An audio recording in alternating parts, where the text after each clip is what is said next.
This morning in Family Time brought to you by Kampgrounds of America, KOA. Today we are taking you to Key West, one of the most beautiful islands in the southernmost part of the country, to discuss a special report on North American camping. And joining us today to help us kick off the camping season is Whitney Scott, Chief Marketing Officer for KOA. Good morning, Whitney.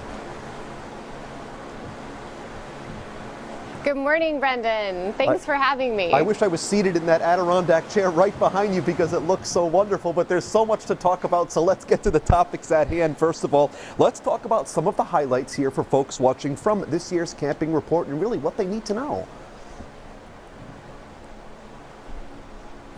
Yeah, the highlights is really simple. More people than ever are camping. 52 million households went camping last year, and they're camping more often and they're camping for longer. Very nice. And let's talk really about how camping itself has been impacted over these last few years. Certainly the world has changed. It has turned upside down. Hopefully it's getting right side up again. But how really has this industry been affected, and really the way people approach it? Yeah, the impact on the camping industry really has been the surge of new campers. We saw 9 million new campers entering into camping alone last year.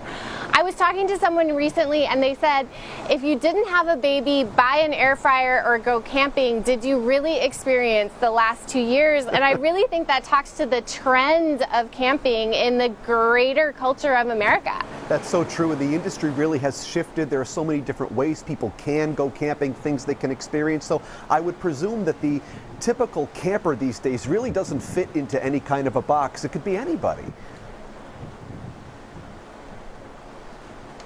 That is so true. There really isn't a typical camper. When we look at the greater leisure travel market, 80% of all travelers identify as campers. So it's really everybody, regardless of background, demographics, or interest. Totally. And let's talk about how camping really stacks up against, other types of travel. We know about the typical family vacations. Where does camping really fit in? Yeah, great question, and so glad you asked. So last year in the report, what we found is 40% of all leisure travel trips were actually camping. So camping was actually fueling the travel industry last year, and I would say it's actually driving travel today. Is there a certain type of camping that has seen a significant boost or been proven to be most popular? We've seen really large growth in the RV segment, which makes tons of sense. It's like bringing your own hotel room with you. You have your own stuff and your own people, and you can go anywhere.